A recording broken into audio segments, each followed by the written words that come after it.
The crystal chandeliers cast dancing shadows across marble floors as every conversation in the Driskill Hotel's grand dining room died mid-sentence.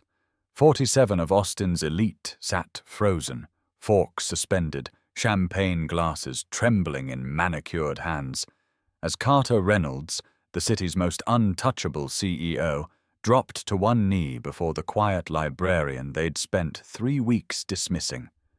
Ruby Mitchell's fingers instinctively found her grandmother's pearls, the only jewelry adorning her simple black dress. Her whispered, "I don't understand," barely pierced the suffocating silence that had swallowed the room whole. Through the tall windows, 7-year-old Madison pressed her small face against the glass, watching her father's powerful shoulders shake with a vulnerability she'd never witnessed. Tiffany Blake's champagne flute slipped from her trembling fingers, crystal exploding against marble like a carefully orchestrated plan. "Ruby." Carter's voice cracked through the stillness. "You've shown me something I thought I'd lost forever." What force could transform a cruel social experiment into this moment that would either mend 3 broken hearts or shatter them beyond repair? 3 weeks earlier, Ruby Mitchell had been organizing the children's section at Austin Public Library when her phone buzzed against the worn wooden desk. The afternoon light filtered through tall windows, illuminating dust motes that danced between the stacks like tiny spirits guarding the stories within.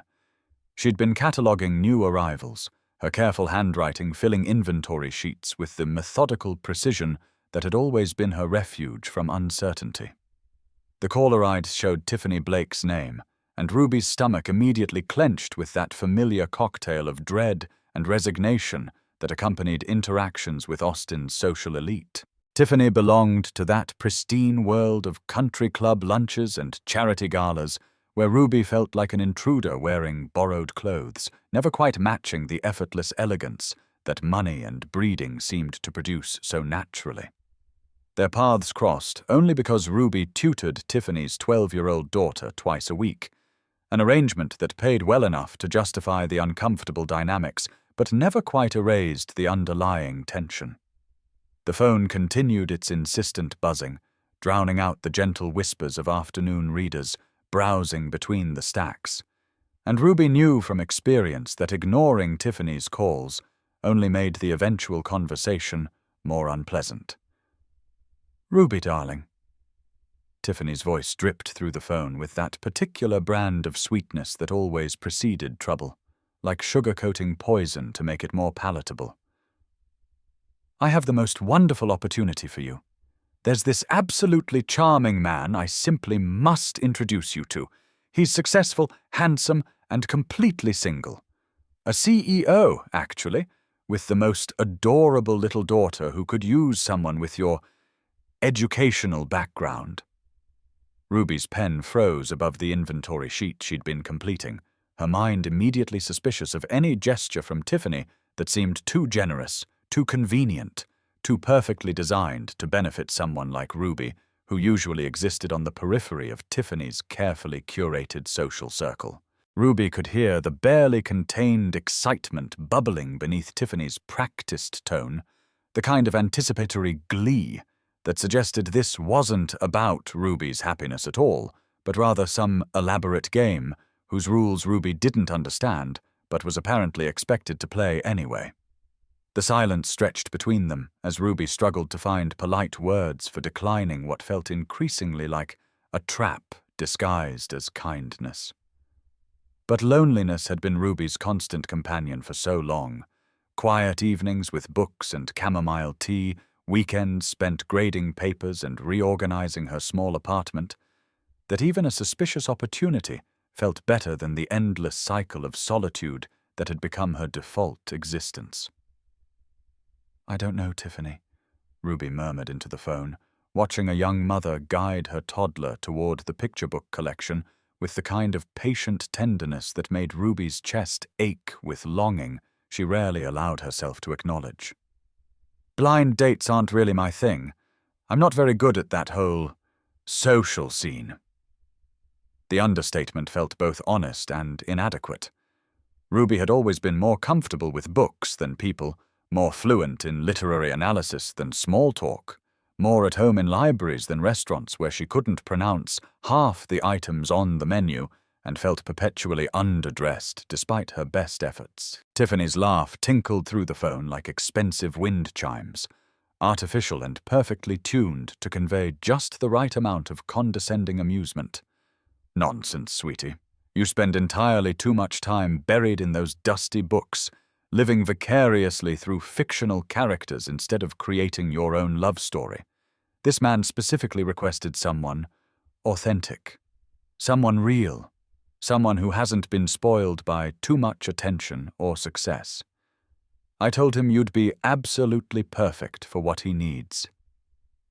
The way Tiffany emphasized authentic and real made Ruby's skin crawl with the unmistakable sense that these were euphemisms for something far less flattering, but desperation had a way of making even the most obvious warnings feel negotiable. Meanwhile, across town in his glass-walled office overlooking Ladybird Lake, Carter Reynolds stood at his floor-to-ceiling windows watching paddleboarders navigate the calm water while trying to ignore the insistent buzzing of his desk phone. The Austin skyline stretched before him like a testament to his success. Office towers and luxury condos that had risen during his company's meteoric growth, a landscape he'd helped shape through strategic investments and technological innovations that had made him one of the city's most influential business leaders before his 40th birthday. But success felt hollow when measured against the empty spaces in his life that no amount of money or professional achievement could fill. His assistant's voice crackled through the intercom with apologetic professionalism. "Mr. Reynolds, I have Tiffany Blake on line 3. She says it's about Madison's social development."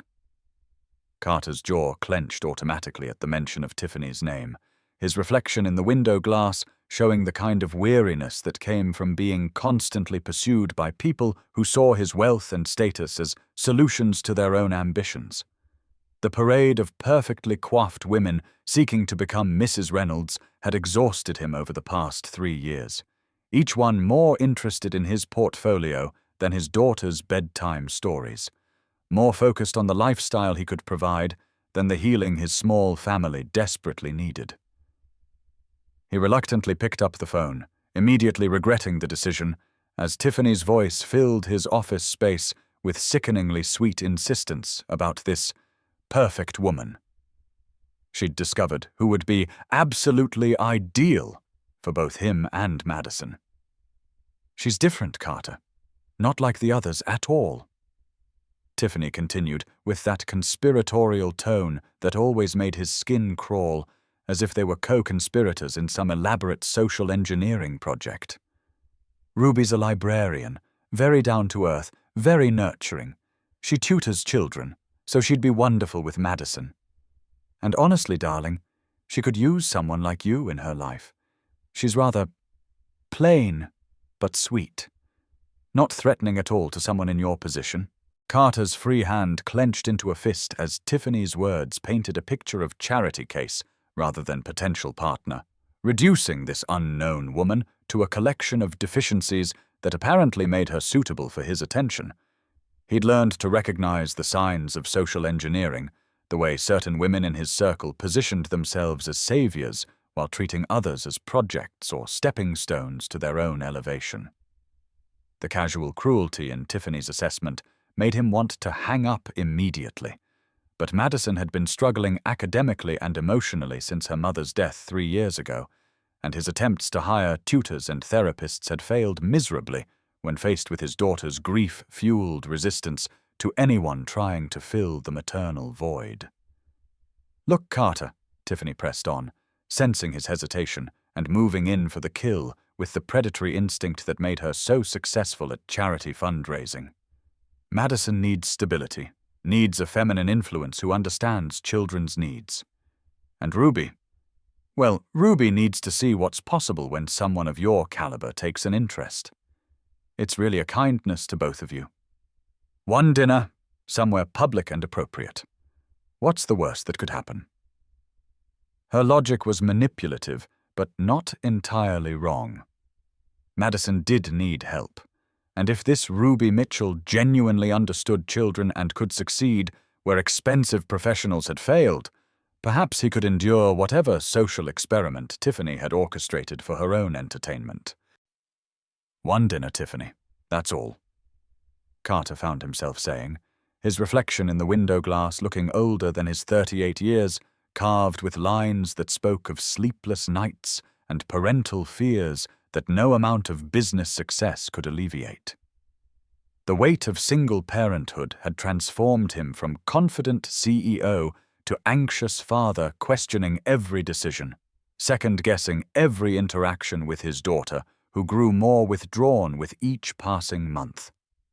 Madison needed more than he could give her alone, needed someone who could bridge the gap between his love and her loss, someone who could help her navigate the complex emotions that he struggled to understand despite his best efforts and considerable resources. The restaurant Tiffany chose was predictably upscale, one of those establishments where the architecture spoke of old money and understated elegance, all white tablecloths and servers who moved with choreographed precision between tables, filled with Austin's most influential residents. Ruby arrived 15 minutes early, a habit born from working-class roots where punctuality was a form of respect, and being late meant losing opportunities you couldn't afford to waste. She stood for a moment in the parking garage, checking her reflection in her car window and adjusting the simple black dress that had seemed appropriate in her bedroom mirror, but now felt woefully inadequate among the designer gowns and sparkling jewelry she glimpsed through the restaurant's tall windows. The hostess's smile turned subtly cooler when Ruby mentioned she was waiting for Carter Reynolds, as if the name itself carried too much importance for someone of Ruby's obviously modest station to speak aloud without permission. She was guided to a table positioned where other diners could easily observe the evening's entertainment, placed like a specimen in a social laboratory, where Austin's elite could witness whatever drama Tiffany had orchestrated for their amusement. Ruby smoothed her hands over her grandmother's pearls, the only jewelry she owned besides her college class ring, drawing strength from the memory of the remarkable woman who had raised her after her parents' death in a car accident when Ruby was 12. These pearls had belonged to Margaret Mitchell, no relation to the famous author, just a determined woman who had cleaned houses for wealthy families while raising 5 children alone during the 1950s and 60s, who had saved every penny and sacrificed every comfort to ensure her granddaughter could attend college and escape the cycle of service that had defined their family for generations.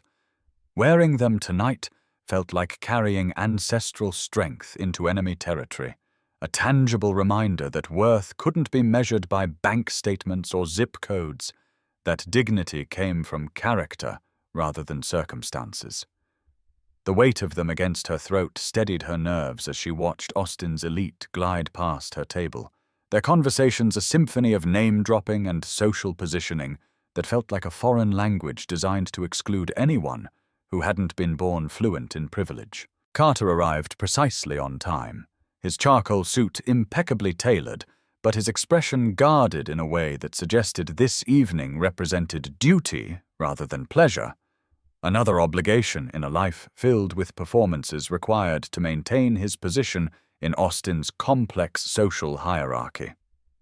Ruby felt her breath catch as he approached their table, not because of his obvious attractiveness, though he was undeniably handsome in that polished, successful way that money and good genetics could produce, but because of something vulnerable and guarded in his dark eyes that contradicted his controlled exterior, suggesting depths of feeling carefully hidden beneath layers of professional competence and social expectation.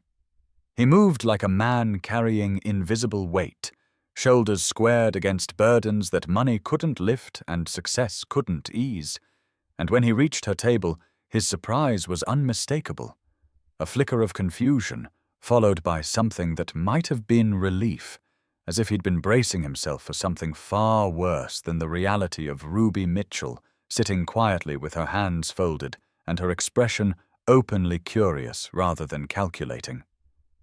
She realized immediately that he'd been expecting someone entirely different, probably someone who fit more neatly into his world of board meetings and charity galas, someone who would require less explanation and cause fewer complications in his carefully ordered existence.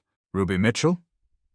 he asked, extending his hand with the kind of firm handshake that had closed million-dollar deals and commanded boardroom respect, his palm warm and slightly calloused in ways that suggested he wasn't just another soft executive who'd inherited his position through family connections.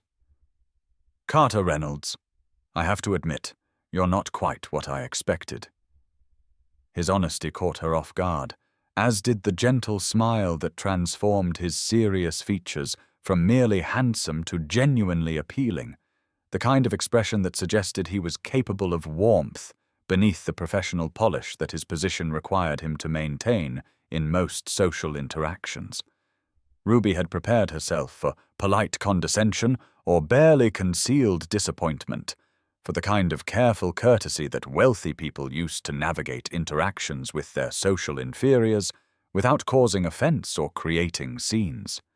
Instead, she found herself looking into eyes that held genuine curiosity, a man who seemed more interested in understanding who she was than in confirming whatever preconceptions Tiffany's introduction had created. "I'm not sure what you were expecting," Ruby replied with more honesty than wisdom, "but I suspect Tiffany's descriptions of people tend to serve her purposes more than accuracy."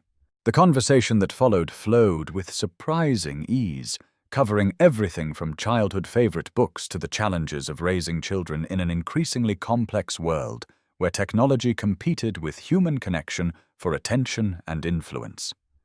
Carter found himself genuinely engaged by Ruby's perspectives on education and child development. Her insights, born from years of working with children from diverse backgrounds, rather than theoretical knowledge gleaned from parenting books or professional consultants. She spoke about literacy with the passion of someone who had witnessed its transformative power firsthand, who understood that teaching children to read was about far more than academic achievement. It was about giving them tools for understanding themselves and their world, for finding comfort in stories when reality felt too overwhelming to navigate alone. "Madison 7, Carter found himself sharing with unexpected openness, something about Ruby's attentive listening encouraging him to be more honest than he'd been with anyone since his wife's death. "She's brilliant. Scary smart, actually, but she's been struggling in school since her mother died 3 years ago. Reading has become difficult for her. I think she associates books with her mom's bedtime stories, with that time when everything felt safe and predictable, and now the pain is still too fresh, too overwhelming."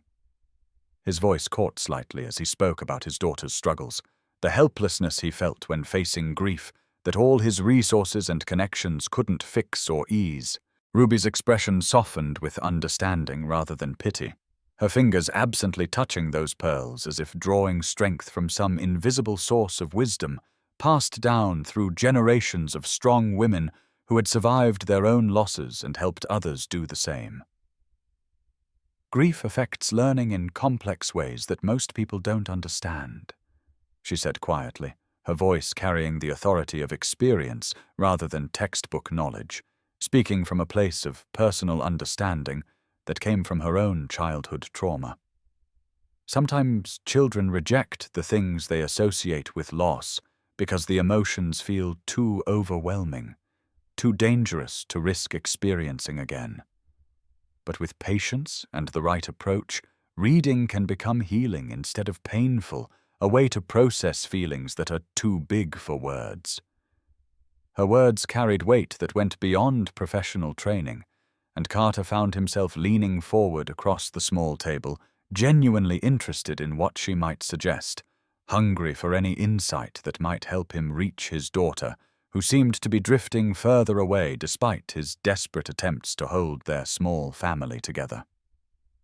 The evening progressed with an ease that surprised them both, their conversation ranging from Madison's specific needs to Ruby's passion for literacy programs in underserved communities, from Carter's attempts to balance work demands with single parenthood to Ruby's own experiences growing up with a grandmother who had taught her that education was the one thing no one could take away from you once you had earned it through your own efforts.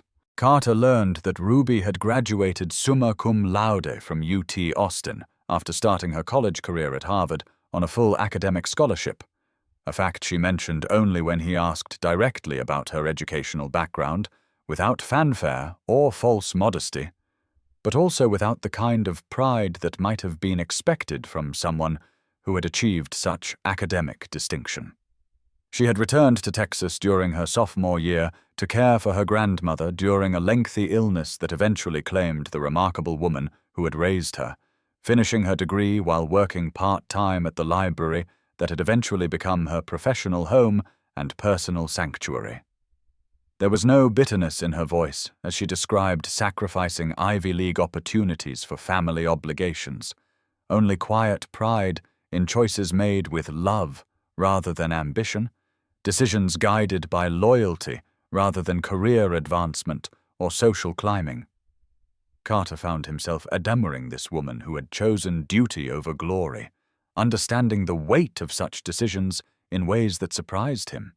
His own life had been shaped by obligations to family legacy and business expectations, but his sacrifices had been rewarded with wealth and status, while Ruby's had led to a modest life of service that society barely acknowledged and certainly didn't celebrate. I don't regret it, Ruby said simply, when she noticed his thoughtful expression, as if she had grown accustomed to defending choices that other people found difficult to understand or respect. My grandmother gave me everything she had, every opportunity she could create or imagine. Being with her during her final months, helping her maintain her dignity and independence for as long as possible, that was a privilege, not a sacrifice. Harvard would have been there the next year, or the year after that, but she wouldn't have been. Some things are more important than timing or opportunities, more valuable than the things other people use to measure success. As the evening wound down, neither seemed eager for it to end, their mutual reluctance creating a gentle tension that felt both surprising and dangerous in its implications. Carter found himself suggesting coffee sometime, specifically mentioning that Madison might enjoy meeting someone who understood books the way she once had, who might be able to help bridge the gap between his daughter's love of stories and her current resistance to anything that reminded her of loss. Ruby's acceptance was careful but genuine, her smile carrying none of the calculation he had grown to expect from women seeking access to his world, none of the agenda-driven enthusiasm that usually accompanied offers to help with Madison's needs. They parted ways in the restaurant's elegant lobby, with handshakes that lingered just slightly too long and smiles that promised future conversations, both aware that something unexpected had occurred during their evening together, but neither quite ready to name or examine it too closely. Carter drove home thinking about Ruby's laugh and the way she had described children's resilience, the gentle authority in her voice when she spoke about learning and healing, the complete absence of the kind of social climbing or gold-digging behavior that his wealth and status usually attracted. For the first time in months, he felt lighter somehow, as if some burden he hadn't even realized he was carrying had suddenly shifted or lessened. Ruby drove back to her small apartment near campus, feeling uncharacteristically hopeful about the possibility of human connection, surprised by Carter's genuine interest in her thoughts about education and child development, by the way he had listened to her ideas with focused attention rather than polite dismissal. She had expected to spend the evening feeling inadequate and out of place, struggling to navigate conversations about topics she couldn't afford to experience firsthand, but instead she had found herself talking with someone who seemed to value substance over style, depth over superficial charm.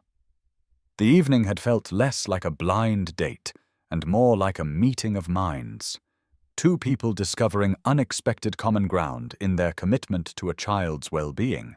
The text from Tiffany arrived the next morning while Ruby was preparing for her weekly storytime session with the library's preschool group, her phone buzzing insistently as she arranged picture books and craft supplies in the children's area that had become her professional domain and personal sanctuary. "How did it go with your charming CEO?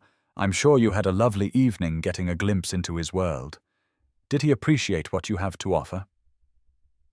The casual cruelty in those carefully chosen words made Ruby's stomach clench with familiar anxiety. The way Tiffany could make even genuine kindness feel like charity, and every opportunity feel like a test she was destined to fail.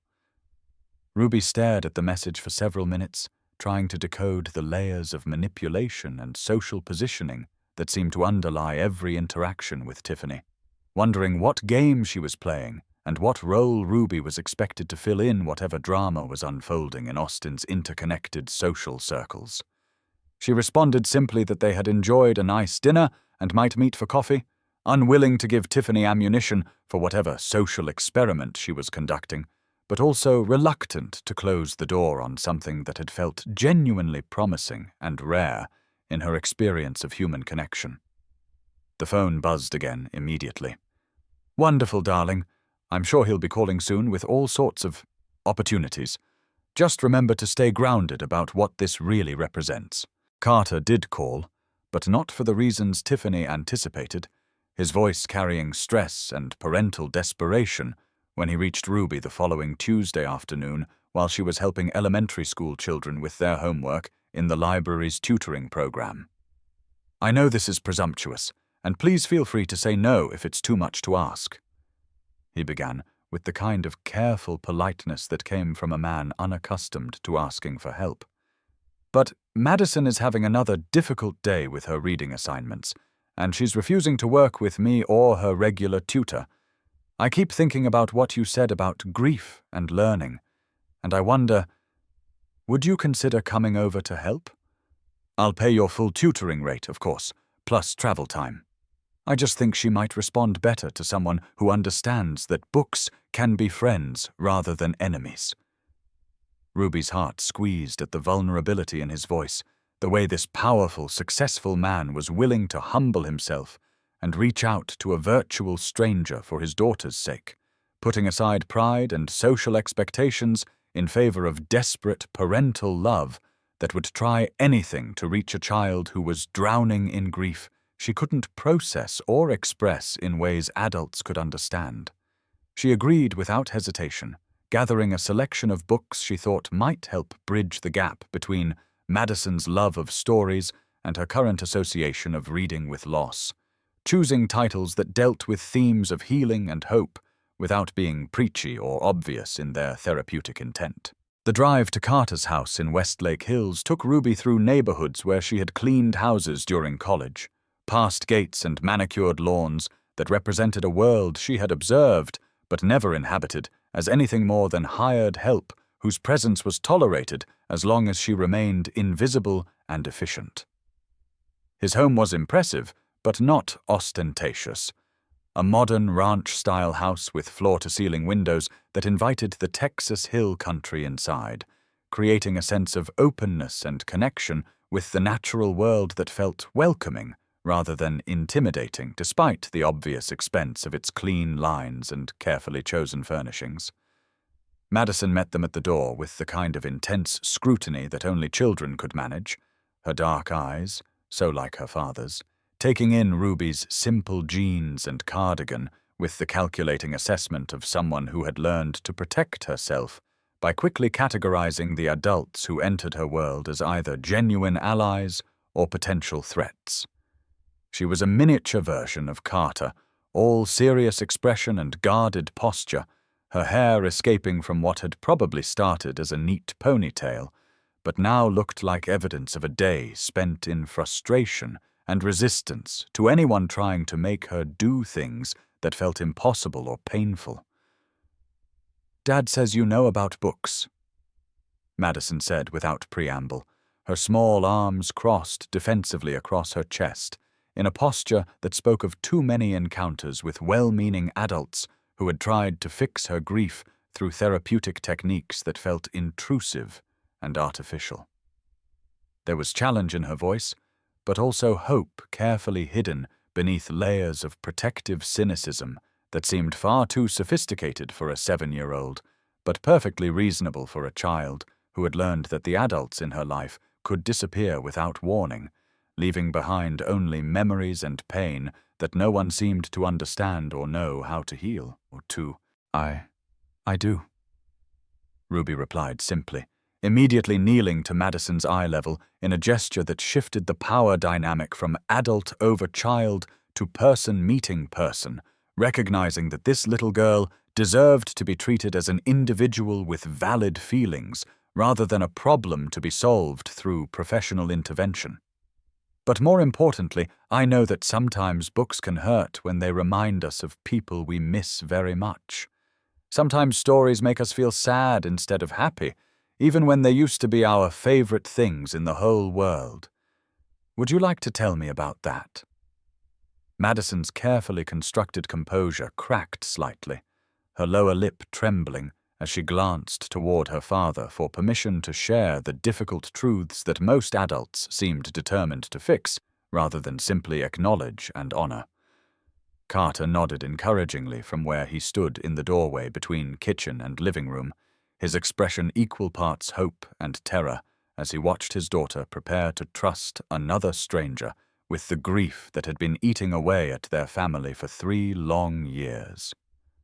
Ruby felt her heart break a little as this brave, wounded child began to explain in halting sentences how reading reminded her of her mother's voice, how the characters in stories seemed lonely and abandoned without someone to love them the way mommies were supposed to love children, how books had become enemies instead of friends because they made the missing hurt even worse. It was a level of emotional sophistication that spoke to Madison's intelligence and the profound depth of her loss, insights that deserved respect rather than dismissal, understanding rather than quick fixes or platitudes about healing taking time.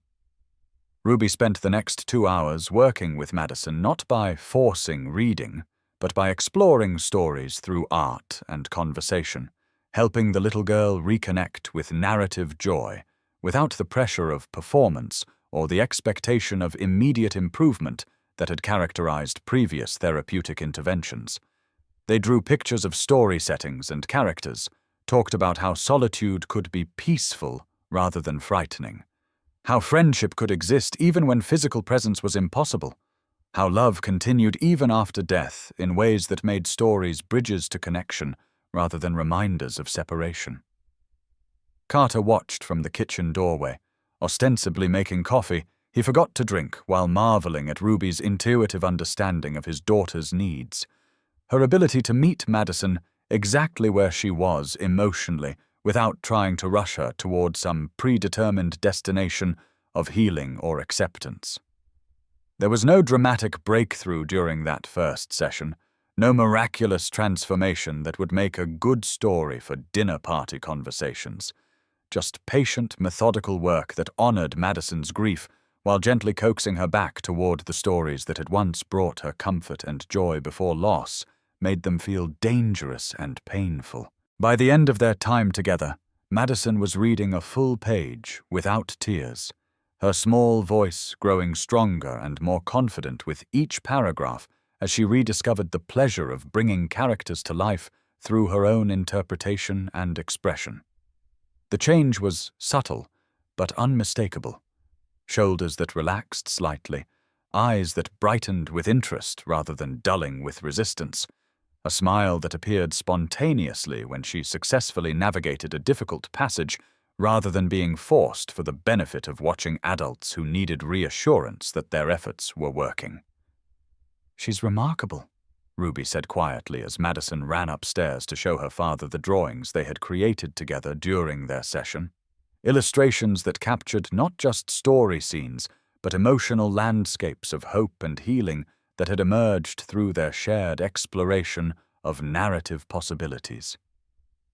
Carter felt something fundamental shift in his chest as he looked at this woman who had given his daughter 2 hours of completely undivided attention without once checking her phone, consulting a watch, or demonstrating the kind of impatience that most adults showed when dealing with children's complex emotional needs.